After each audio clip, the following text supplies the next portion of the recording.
بسم اللہ الرحمن الرحیم نحمدہ ونصلی ونسلم علی رسولہ الکریم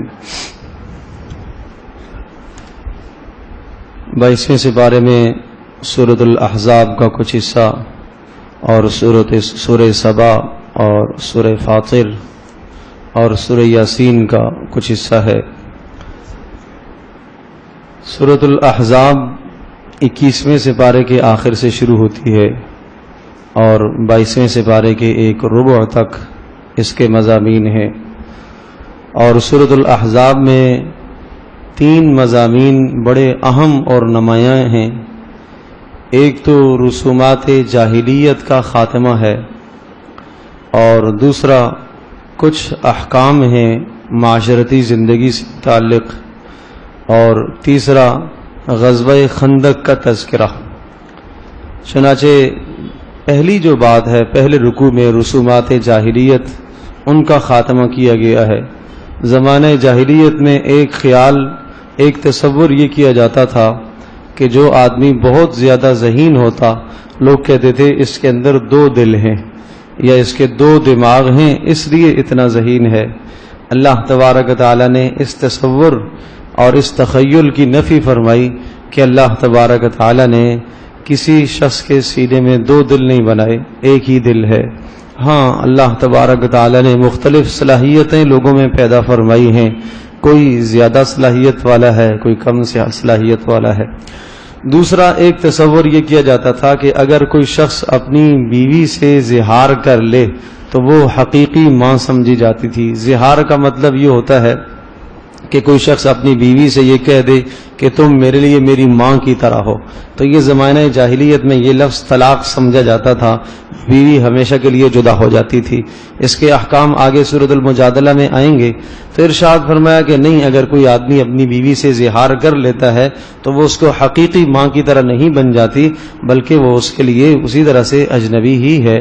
اور اگر زہار کا وہ کفارہ دے دے گا، جس کی تفصیل آگے آئے گی کہ غلام آزاد کرائے، اور اگر یہ نہ ہو سکے تو پھر 60 آدمیوں کو کھانا کھلائے، یا اسی طرح سے تسلسل کے ساتھ 60 دنوں کے روزے رکھے، اور یہ نہ ہو سکے تو پھر 60 آدمیوں کو کھانا کھلائے، یہ کفارہ بتایا۔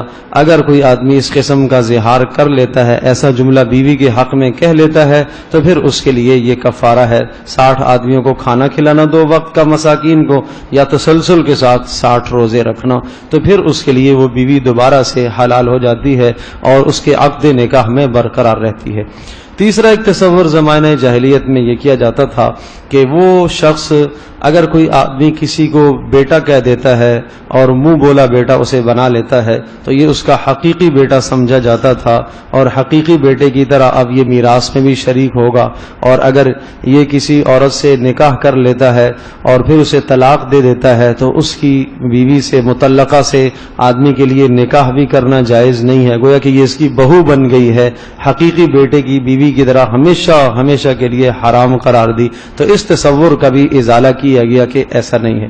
پھر اس تصور، بلکہ یہاں 2 جو تصور تھے، ایک منہ بولے بیٹے کو حقیقی بیٹا تصور کیا جانا، اور دوسرا اسی طرح سے اس کی جو بیوی ہے، اس کی منکوحہ ہے، وہ طلاق کے بعد بھی اس کو کوئی لینے کے لیے تیار نہیں ہوتا تھا۔ ان دونوں خیالات کو ختم کیا گیا، اور اس کے لیے ایک تفصیلی واقعہ پیش آیا۔ رسول اکرم صلی اللہ تعالی علیہ وسلم کے عمل سے اس تصور کو ختم کرایا گیا۔ وہ اس طرح کہ حضرت زید بن حارثہ رضی اللہ تعالی عنہ، یہ نبی علیہ الصلوۃ والسلام کے منہ بولے بیٹے تھے، آپ علیہ الصلوۃ والسلام ان کو بیٹا کہتے تھے، صحابہ بھی ان کو زید بن محمد کہہ کے پکارتے تھے۔ یہ حال تھا، اتنا قرب اور اتنا تعلق تھا۔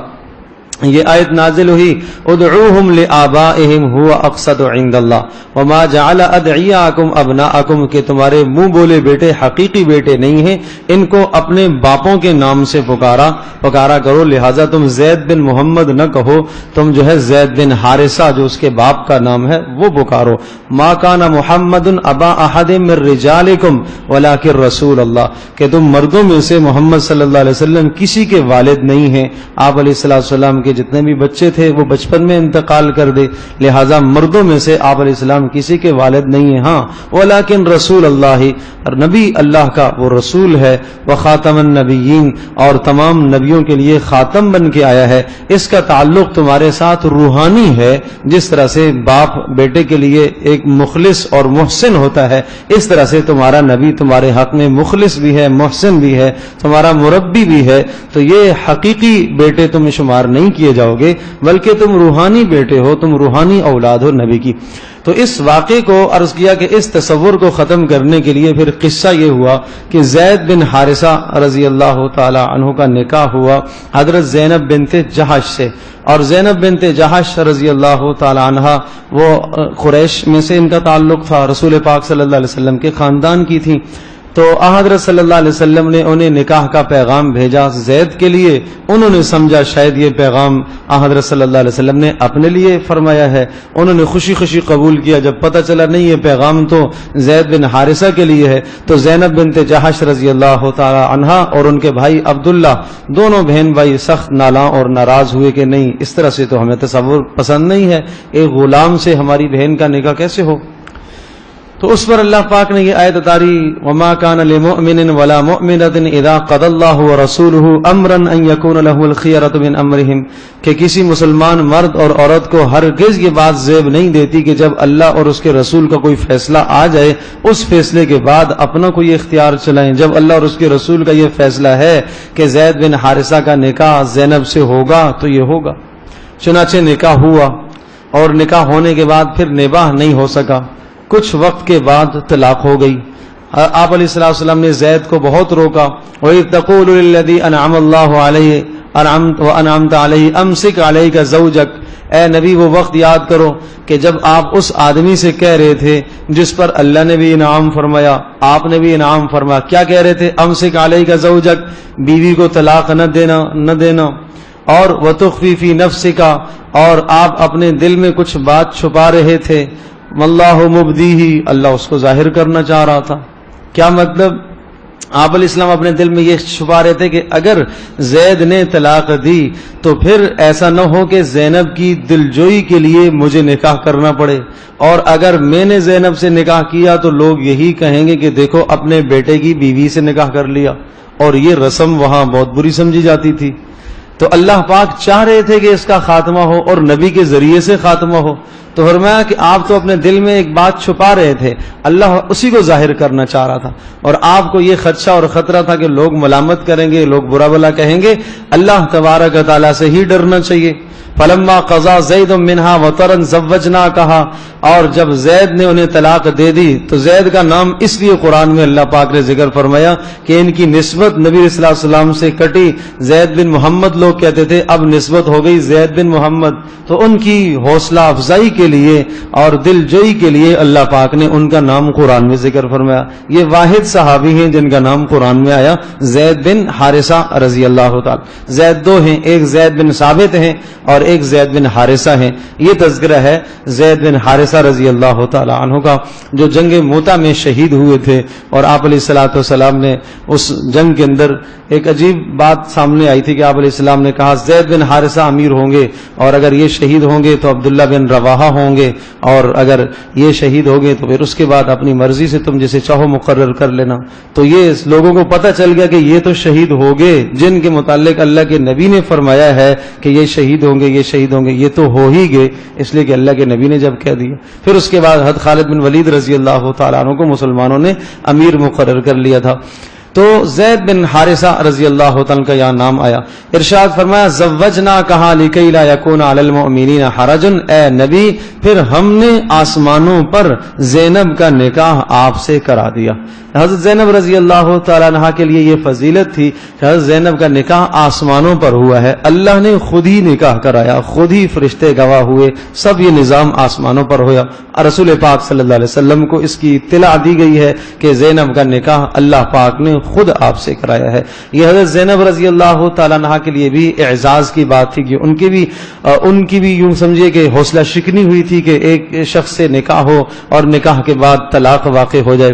فرمایا یہ ہم نے اس لیے کیا لِكَيْ لَا يَكُونَ عَلَى الْمُؤْمِنِينَ حَرَجٌ، تاکہ ایمان والوں کے لیے کوئی تنگی نہ ہو فی ازواج ادعیائہم اذا قضوا منہن وطرا، کہ اپنے منہ بولے بیٹوں سے کے معاملے میں کوئی تنگی نہ ہو کہ جب منہ بولے بیٹے اپنی بیویوں کو طلاق دے دیں اور عدت پوری ہو جائے تو ان سے نکاح کیا جا سکتا ہے۔ تو اس رسم کا اس طرح سے خاتمہ کیا گیا اور آن حضرت صلی اللہ علیہ وسلم کے توسط سے اس رسم کا خاتمہ کیا گیا۔ باقی عرض کیا کہ سورۃ الاحزاب کے اندر غزوہ خندق کا بھی تذکرہ ہے، اس کو غزوہ احزاب بھی کہتے ہیں اور غزوہ خندق بھی کہتے ہیں۔ یہ تقریباً 5 ہجری کی بات ہے۔ پہلا جو معرکہ پیش آیا تھا بدر کا آیا تھا، پھر دوسرا جو بڑا معرکہ پیش آیا وہ احد کا پیش آیا۔ احد کے بعد غزوہ احزاب میں مشرکین نے یہ طے کر لیا اور یہ بات ٹھان لی کہ اب اس کی بار ہم سب اپنے آپ کو خود بھی آئے، عورتوں کو بھی ساتھ لے کے آئے اور دیگر قبائل کو بھی ساتھ جوڑا اور کہنے لگے کہ ہم مدینہ پر ایسی چڑھائی کریں گے کہ سب کے سب مسلمانوں کو ہم قتل کر کے آئیں گے۔ چنانچہ حضرت صلی اللہ علیہ وسلم کو اس کی اطلاع ہوئی کہ مشرکین اس ناپاک ارادے سے مدینہ منورہ کی طرف وہ سفر کر رہے ہیں، تو حضرت صلی اللہ علیہ وسلم نے صحابہ سے رائے لی۔ بعض کی رائے تھی کہ مدینہ کے اندر رہا جائے، بعض کی رائے تھی کہ باہر نکل کر ہم تعاقب کریں گے، تقابل مقابلہ کریں گے۔ چنانچہ آپ علیہ السلام اسی رائے پر طے قرار بات پائی گئی۔ آپ علیہ السلام نے کہا باہر نکلیں گے، مدینہ منورہ شہر سے تھوڑے سے باہر ایک مقام پر آئے اور وہاں رسول پاک صلی اللہ علیہ وسلم جب پہنچے تو حضرت صلی اللہ علیہ وسلم نے صحابہ کو خندق کھودنے کا حکم دیا۔ ایک طرف سنگلاخ پہاڑیاں تھیں اور ایک طرف سے باغات تھے اور ایک طرف کا جہاں سے خدشہ تھا کہ اس طرف سے کفار کا لشکر آئے گا، تو مسلمانوں کا بھی لشکر تھا۔ 1400 صحابہ کی تعداد اس موقع پر بتائی جاتی ہے اور اس قدر قسم پرسی کے عالم میں یہ وقت تھا، یہ غزوہ جب پیش آیا کہ شدید سے شدید سردی تھی اور بھوک سے نڈھال ہو رہے تھے، بھوک سے برا حال تھا، لیکن اس کے باوجود بھی حضرت صلی اللہ علیہ وسلم کے وہ سارے جان نثار صحابہ نبی علیہ السلام کی بات پر لبیک کہتے ہوئے وہ تیار ہو گئے۔ حضرت صلی اللہ علیہ وسلم نے خندق کھودنے کا جب حکم دیا، بیچ میں ایک ایسی چٹان آئی کہ صحابہ نے کہا اللہ کے رسول بڑی سخت ہے، آپ تشریف لائیں۔ 10 صحابہ کی جماعتوں کو آپ نے مقرر فرمایا، تو آپ علیہ السلام نے خود اس چٹان کو توڑنے کے لیے ایک ضرب لگائی تو چنگاریاں نکلی اور آپ نے فرمایا مجھے روم کے محلات دکھائے گئے کہ روم کے علاقے فتح ہوں گے۔ پھر دوبارہ آپ نے ضرب لگائی، ایک اور چنگاری نکلی، آپ نے فرمایا فارس کے علاقے مجھے دکھائے گئے، فارس بھی فتح ہوگا۔ پھر اس کے بعد جو ہے اور آپ علیہ السلام نے ضرب لگائی، مدین کے علاقے دکھائے گئے، آپ نے فرمایا یہ علاقے بھی فتح ہوں گے۔ خوشخبری صحابہ کو سنائی تو صحابہ یہ خوشخبریاں سن کر تو خوش ہو گئے کہ واقعہ اللہ کے نبی نے جب کہہ دیا ہے تو یہ ہوگا ہی ہوگا۔ منافق لوگ وہاں پر تھے، وہ کہنے لگے ادھر کھانے کو ملتا نہیں ہے اور خواب روم کا دیکھ رہے ہیں اور خواب فارس کا دیکھ رہے ہیں۔ اس وقت دنیا کی بڑی طاقتیں تھی فارس اور روم۔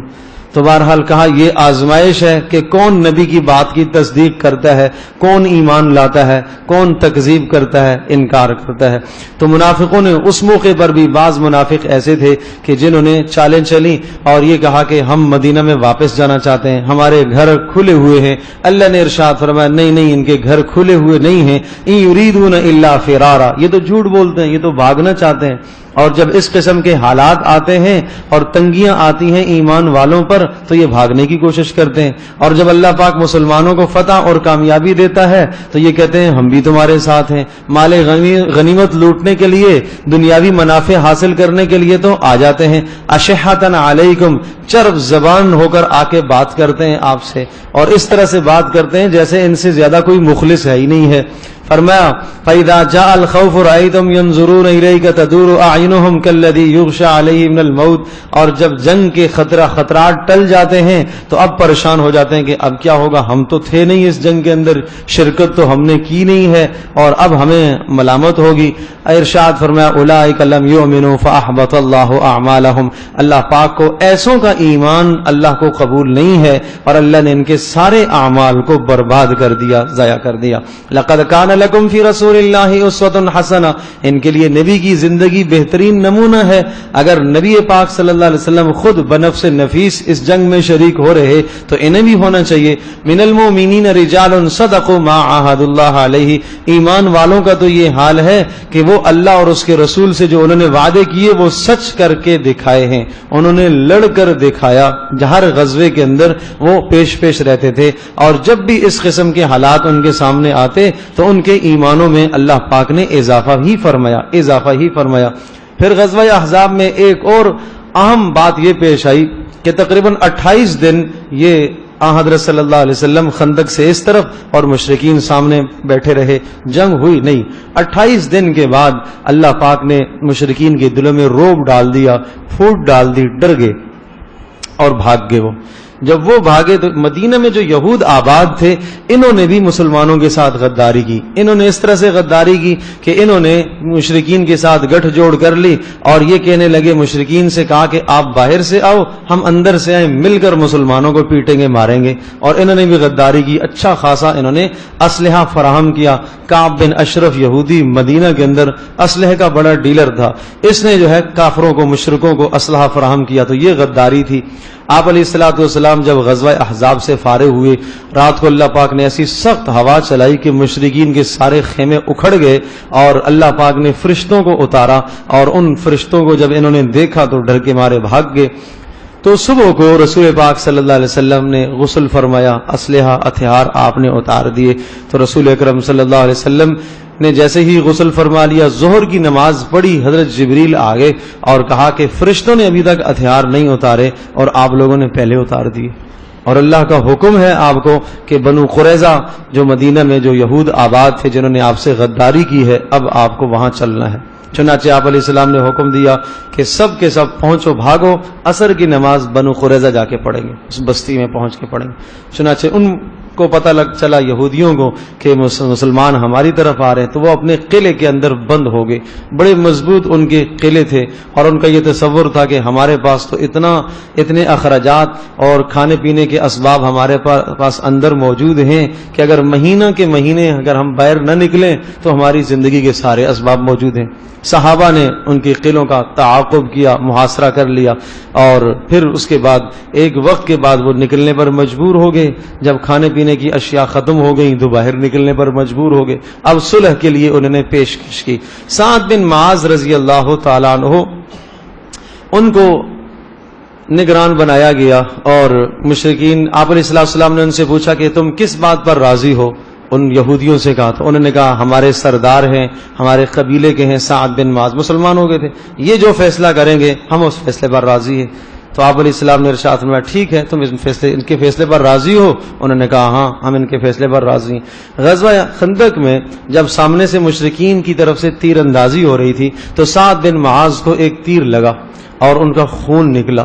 اس میں انہوں نے دعا کی تھی کہ یا اللہ، اگر میری اس تیر سے شہادت تو نے مقدر کر دی ہے تو مجھے اس وقت تک زندہ رکھ کہ میں اپنی قوم کا حال دیکھ لوں جنہوں نے ہمارے ساتھ غداری کی ہے، اور اے اللہ وہ فیصلہ میرے سپرد آ جائے، میں فیصلہ کروں گا ان کے بارے میں کہ انہوں نے نبی اور صحابہ کے ساتھ کیوں غداری کی۔ اور چنانچہ اللہ پاک نے ان کو وہ خون رستا رہا، آہستہ آہستہ تھوڑے تھوڑے ٹھیک ہو گئے۔ اچھا، اتنے میں یہ محاصرہ ادھر ہوا، آپ علیہ السلام نے معاملہ سعد بن معاذ کے سپرد کر دیا کہ ہاں بھائی آپ فیصلہ کرو۔ تو انہوں نے یہ فیصلہ کیا کہ فریقاً تقتلون وتأسرون فریقا، کہ جو جنگجو لڑاکو تھے ان کو تو قتل کیا جائے اور جو باقی ہیں ان کو قیدی بنایا جائے۔ یہ سعد بن معاذ کا فیصلہ تھا۔ یہودی تو ہکے بکے ہو گئے کہ اچھا یہ فیصلہ ہمارے خلاف، خود اس نے فیصلہ دے دیا۔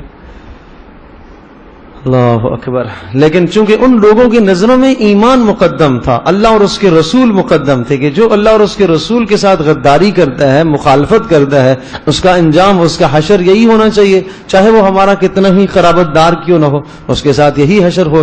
چنانچہ ان کے ساتھ ایسا ہی کیا گیا اور ان کو اسی طرح سے سزائیں دی گئیں۔ جیسے یہ فیصلہ سعد بن معاذ رضی اللہ تعالیٰ کا فیصلہ نافذ ہوا، دوبارہ سے ان کے اس خون سے دوبارہ زخم تازہ ہو گیا اور خون مزید رسنا شروع ہو گیا اور ان کی شہادت واقع ہو گئی۔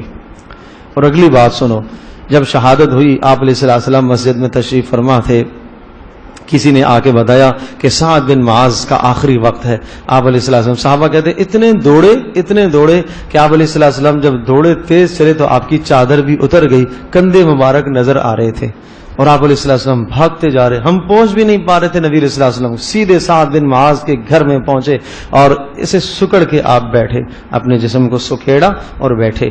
تو صحابہ نے پوچھا اللہ کے رسول اس طرح سے کیوں؟ کہا سعد بن معاذ کے جنازے پر اتنے فرشتے آئے ہوئے ہیں کہ جگہ تنگ ہو گئی ہے, جگہ تنگ ہو گئی ہے. اور پھر فرمایا اہتزا عرش الرحمن بموت سعد بن معاذ, سعد بن معاذ کی موت سے اللہ کا عرش بھی کانپ اٹھا ہے. لیکن اس سے بات ایک اور اگلی بات, وہ میرے اور آپ کے لیے بڑا سبق ہے اس میں. جب سعد بن معاذ رضی اللہ تعالیٰ کو آپ علیہ السلام نے قبر میں رکھا تو ایک دم آپ علیہ السلام پریشان ہو گئے, سخت پریشان ہو گئے. قبر میں اتار دیا, دفن کر دیا. اور سنت بھی عمل یہ ہے کہ تھوڑی دیر وہاں رکو اور میت کے حق میں دعا کرو کہ اللہ جو ملائکہ آئے ہیں سوال جواب کرنے کے لیے, اللہ اس کو ثابت قدمی عطا فرمائے. آپ علیہ السلام ایک دم پریشان ہو گئے. پھر آپ علیہ السلام نے دعا فرمائی اور دعا کے بعد پھر خوش ہو گئے, پھر بہت خوش ہوئے. تو صحابہ نے پوچھا اللہ کے رسول آپ کا پریشان ہونا اور خوش ہونا یہ کیا تھا؟ کہا سعد بن معاذ پر قبر کی تنگی آ گئی تھی, سعد بن معاذ پر قبر کی تنگی آ گئی تھی اور میں نے دعا کی, اللہ پاک نے میری دعا سے وہ تنگی ہٹا دی. میرے عزیز دوستوں اور بزرگوں, بس یہ عرض کرنا ہے کہ وہاں تو اللہ کے نبی پاس موجود تھے اور ان کو بذریعہ وہی سب کچھ بتا دیا جاتا کہ تنگی آئی ہے, آپ دعا فرمائیں. ہمارے پاس ہمارے اعمال کے سوا کچھ بھی نہیں ہے, اس لیے قبر کے لیے اعمال کرو. سورۃ الملک کی تلاوت کا اہتمام کرو. جو آدمی سورۃ الملک کی تلاوت کا اہتمام کرتا ہے عذاب قبر سے وہ محفوظ رہتا ہے. اور بے شمار اعمال ہیں, صدقہ. حدیث پاک میں آتا ہے قبر میں جب رکھا جاتا ہے یہ آدمی سر کی طرف سے قرآن آ جاتا ہے, دائیں طرف سے نماز آ جاتی ہے, بائیں طرف سے روزہ آ جاتا ہے, پیروں کی طرف سے صدقہ آ جاتا ہے انسانی شکل میں, خوبصورت جوانوں کی شکل میں. اور جس طرف سے عذاب سر نکالتا ہے اور کوئی عذاب آنا چاہتا ہے یہ اعمال اس کا دفاع کرتے. اور اعمال کہتے ہیں صبر کرو, اس کو سونے دو, دنیا کی جھنجھٹوں سے مصیبتوں سے اس کو خلاصی ہوئی ہے, تھوڑا سا تو اس نے آرام کیا ہے, ذرا سا اس کو آرام کرنے دو. اور وہ اعمال اس کے ساتھ رہتے ہیں, قبر میں بھی ساتھ, محشر میں بھی ساتھ, اور اس وقت تک ساتھ رہیں گے جب تک اس کی جنت کا فیصلہ نہ ہو جائے. اس لیے رسول پاک صلی اللہ علیہ وسلم نے مثال دے کے ارشاد فرمایا ایک شخص ہو, اس کے 3 دوست ہوں اور ایک مرنے کے وقت اس کے پاس آئے اور کہے میرا تمہارا تعلق زندگی کا تھا, اب تو مر جائے گا میں دوسروں کے پاس چلا جاؤں گا.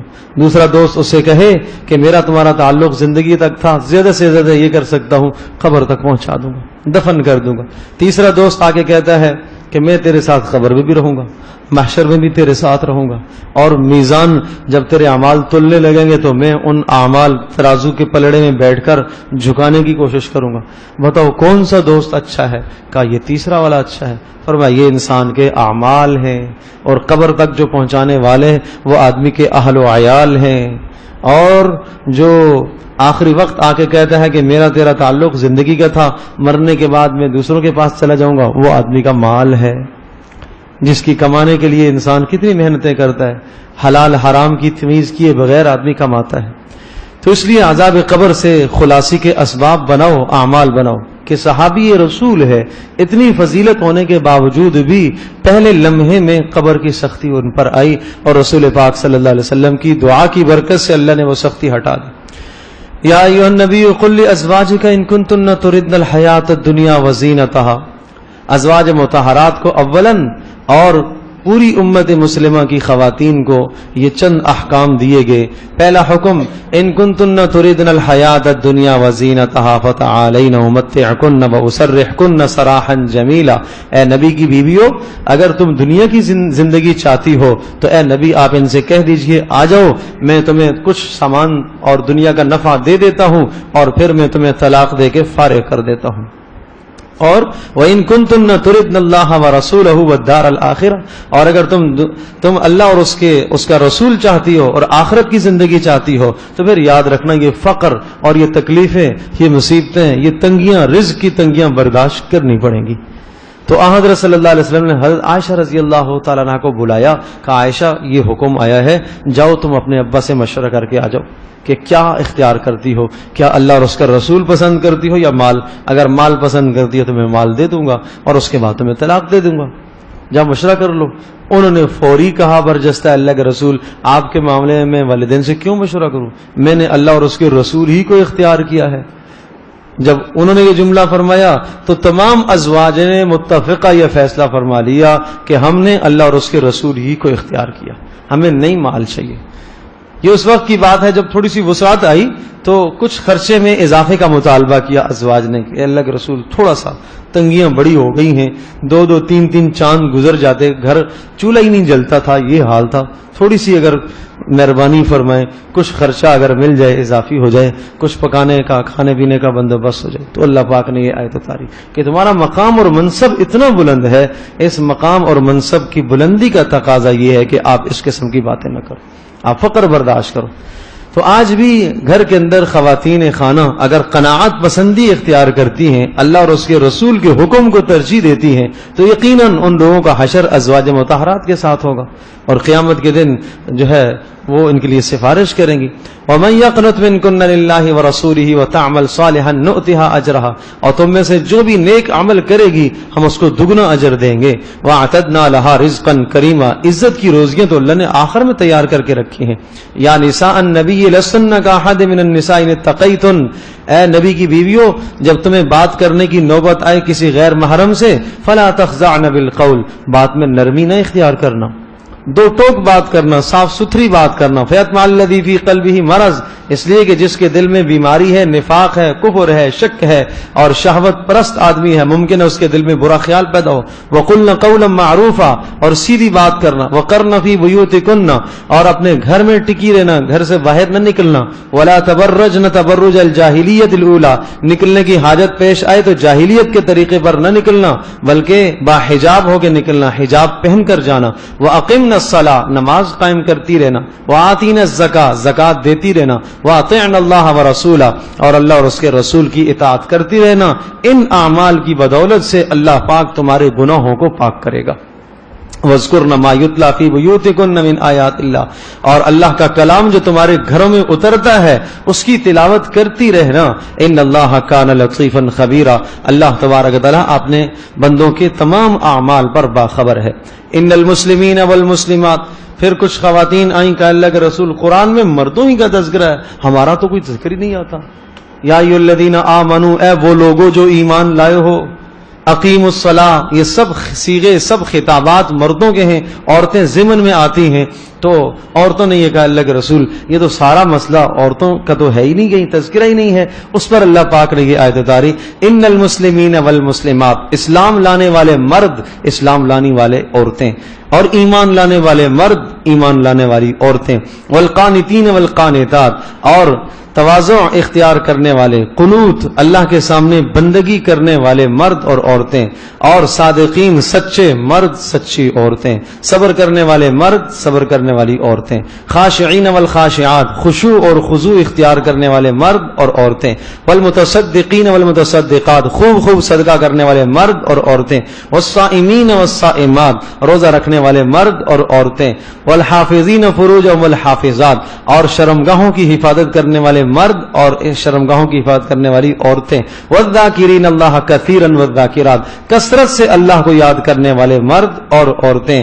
اللہ نے اعد اللہ لہم مغفرتا، اللہ نے ان کے لیے مغفرت کا وعدہ فرمایا ہے اور بڑے اجر کا وعدہ فرمایا۔ یہ 10 خوبیاں ذکر فرمائی، یہ 10 وہ خوبیاں ہیں جو گزشتہ کتابوں کے اندر بھی ہیں، تورات انجیل میں بھی یہ خوبیاں موجود ہیں کہ جو آدمی ان خوبیوں کو اختیار کرتا ہے اللہ تبارک و تعالی نے اس کے لیے بہت بڑا اجر تیار کر کے رکھا ہے۔ یا ایھا النبی یا ایھا الذین آمنوا اذا نکحتم المؤمنات ثم طلقتموهن، کچھ معاشرے کے پھر احکام بتائے اور کچھ احکام ایسے تھے جو نبی پاک صلی اللہ علیہ وسلم کے ساتھ خاص تھے۔ نبی علیہ الصلوۃ والسلام کے ساتھ ایک حکم یہ خاص تھا کہ نبی علیہ الصلوۃ والسلام کو 4 سے زیادہ ازواج کی اجازت دی، اور یہ اجازت اس لیے دی ہے کہ رسول اکرم صلی اللہ تعالی علیہ وسلم کے گھر میں رہ کر ازواج مطہرات تاکہ دین سیکھیں، حضرت صلی اللہ علیہ وسلم کی گھریلو زندگی کو سیکھیں اور اس کو آگے منتقل کریں۔ اور دوسری وجہ یہ ہے تاکہ حضرت صلی اللہ علیہ وسلم کا زیادہ تعلق خاندانوں سے جڑ جائے۔ ظاہر سی بات ہے کہ ایک خاندان ایسا تھا کہ ایک شادی آپ علیہ السلام نے فرمائی، اس خاندان کے 2000 افراد ایک وقت مسلمان ہوئے۔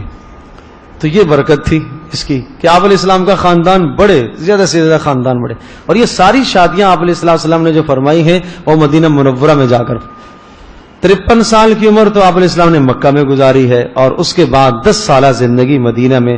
مکہ میں آپ علیہ السلام کی جو شادی تھی وہ خدیجہ ہی سے تھی، اس کے بعد مدینہ میں جا کے یہ باقی شادیاں فرمائی ہیں، اس لیے کہ مدینہ کے اندر احکام اترنے کا زمانہ آیا۔ اب سورۃ البقرہ اتر رہی ہے، سورۃ النساء ہے، سورۃ المائدہ، یہ سب مدنی صورتیں ہیں جن میں تفصیل سے احکام ہیں، تفصیل سے سورۃ الاحزاب ہے، اس میں احکام ہی احکام ہیں۔ تو جہاں احکام کی بات آئی تو جس طرح سے باہر ایک مردوں کی جمع غفیر ایک صحابہ کی جماعت تھی، آپ علیہ السلام سے دین سیکھ رہی ہے اور دین کو نقل کر رہی وہ جماعت، اسی طرح سے گھر کے اندر بھی ضرورت اس بات کی تھی کہ ایک بڑی جماعت ہو جو نبی علیہ السلام سے دین سیکھے اور نقل کرے، اس لیے رسول پاک صلی اللہ علیہ وسلم کو اس کی اجازت دی گئی۔ یا ایھا الذین آمنوا لا تدخلوا بیوت النبی الا ان یؤذنکم۔ پھر حضرت زینب رضی اللہ تعالیٰ عنہ کا جب ولیمہ ہوا، وہی آسمانوں پر نکاح نبی علیہ السلام سے ان کا ہوا، اور آپ علیہ السلام نے جو ہے ولیمے کی تقریب بلائی اور صحابہ کو بلایا۔ زینب رضی اللہ تعالیٰ عنہ گھر میں بیٹھی ہیں، دیوار کی طرف منہ کر کے بیٹھ گئیں، بیچ میں آپ نے پردہ لگا دیا اور صحابہ نے کھانا کھایا۔ کھانا کھانے کے بعد تھوڑی دیر رک کے آپس میں بات چیت کرنے لگے۔ نبی علیہ السلام حیا کے مارے نہیں کہہ پائے کہ بھائی چلو تم نکل جاؤ، ہمیں گھر میں تنگی ہو رہی ہے، ایک ہی گھر ہے، ایک ہی کمرہ ہے۔ اللہ پاک نے اس پر یہ آیت اتاری اور آداب بتائے کہ جب کسی کے گھر میں جاؤ تو کیا آداب ہے۔ پہلا ادب یہ ہے کہ بلا اجازت کسی کے گھر میں داخل نہ ہوا کرو۔ دوسرا ادب یہ بتایا کہ جب تمہیں دعوت دی جائے تو جایا کرو، بلا دعوت تم نہ جایا کرو۔ اگر دعوت ایک فرد کو دی ہے تو وہ ایک ہی جائے، وہ 2 کو ساتھ نہ لے کے جائے، وہ 3 کو ساتھ نہ لے کے جائے، یہ خلاف ادب ہے۔ اور اسی طرح سے اگر تمہیں ازواج مطہرات سے بات کرنے کی ضرورت پڑے تو پھر پردے کے پیچھے سے بات کرو، باحجاب ہو کے بات کرو۔ اور اسی طرح سے یہ ادب بتایا کہ جب تم کھانا کھا چکو تو پھر اس کے بعد وہاں بیٹھ کے بات چیت نہ کرو، بلکہ فوری وہاں سے نکل جاؤ فارغ، تاکہ صاحب بیت کو جو آپ کا میزبان ہے اس کو کسی قسم کی تنگی اور تکلیف نہ ہو۔ فرمایا ان تمام چیزوں سے ایذا لازم آتی ہے، تکلیف ہوتی ہے۔ یا ایھا النبی قل لازواجک وبناتک ونساء المؤمنین۔ پھر ایک اور حکم نبی علیہ الصلوۃ والسلام کو دیا کہ آپ اپنی بیویوں کو، بیٹیوں کو اور تمام مسلمان خواتین کو یہ حکم دیجیے یدنین علیہن من جلابیبہن، کہ وہ اپنے چہروں پر چادروں کو ڈال کر باہر نکلا کریں۔ ای یغطین رؤوسہن، اپنے چہروں کو ڈھانپا کریں، سروں کو ڈھانپ کر باہر نکلا کریں، یہ ان کے لیے زیادہ مناسب اور بہتر ہے۔ اس آیت کے نازل ہونے کے بعد تمام کی تمام صحابیات ازواج مطہرات وہ پردے میں ملبوس ہو گئی۔ حضرت عمر رضی اللہ تعالیٰ کی یہ رائے تھی، اے اللہ کے رسول میری یہ تمنا ہے کہ آپ کے گھر میں ہر قسم کے لوگ آتے ہیں، آپ ازواج کو پردے کا حکم دیں۔ آپ علیہ السلام نے ارشاد فرمایا تمنا تو میری بھی ہے، لیکن حکم جب تک اللہ کا نہیں آئے گا میں اس حکم کو تو نہیں نافذ کر سکتا، اس لیے کہ میرے حکم، میری شریعت کے سارے قانون آسمانوں سے بن کے آتے ہیں۔ اسی پر پھر اللہ پاک نے یہ آیت نازل فرمائی جس میں حضرت عمر رضی اللہ تعالیٰ کی تائید بھی ہو گئی، اور وہ فرمایا کرتے تھے کہ میرے رب نے میرے ساتھ موافقت کی ہے اس چیز میں کہ میں نے کہا کہ پردہ کیا جائے، اللہ نے پردہ اتارا، اور میں نے کہا کہ مقام ابراہیم پر 2 رکعت نماز نفل ادا کیے جائیں، اللہ تبارک تعالیٰ نے اس کا حکم دے دیا۔ تو یہ جو ہے میری تائید میں اللہ پاک نے آیتیں نازل فرمائی ہیں۔ 22 جگہ ہیں قرآن میں جہاں حضرت عمر رضی اللہ تعالیٰ کی تائید میں قرآن اترا ہے۔ اور پھر پردے کے کچھ اصول ضابطے بتائے۔ پردہ ایسا ہونا چاہیے جو ساتر ہو، بدن کو چھپانے والا ہو۔ دوسری شرط پردے کے لیے یہ ہے کہ وہ پرکشش نہ ہو، ایسا نہ ہو کہ جو دوسروں کی نظروں کو اپنی طرف متوجہ کرے۔ اور تیسری شرط یہ کہ وہ معطر نہ ہو۔ چوتھی شرط یہ ہے کہ وہ ایسا پردہ ہو، ایسا حجاب ہو جو مردوں کے مشابہ نہ ہو۔ اور 5ویں شرط یہ ہے کہ ایسا نہ ہو جو کافرہ عورتوں کے مشابہ لباس نہ ہو پردے کا۔ اور 6ٹھی شرط یہ ہے کہ وہ باریک نہ ہو کہ جس سے جسم کی ساخت پتہ چلتی ہو، اور ساتویں شرط یہ کہ وہ شہرت والا لباس نہ ہو، اس پردے اور اس حجاب سے عورت شہرت نہ چاہتی ہو، نمود و نمائش نہ چاہتی ہو، بلکہ محض اللہ کی رضا چاہتی ہو۔ تو ان تمام چیزوں کی پابندی اس صورت میں بتائی گئی ہے، اور پھر آخر میں فرمایا اتقوا اللہ وقولوا قولا سدیدا، ٹھیک ٹھیک بات کہا کرو، اللہ کا ڈر اختیار کرو، زبان سے حق بات کہا کرو، اور جب تم اللہ کا ڈر اختیار کرو گے اور تم سچ بات کہو گے، اللہ پاک تمہیں اعمال کی توفیق دے گا، اور اللہ پاک تمہارے گناہوں کو معاف کرے گا، اور جس نے اللہ اور اس کے رسول کی اطاعت کی وہ بڑا کامیاب ہو گیا۔ اللہ پاک ہم سب کو یہ کامیابیاں نصیب فرمائے۔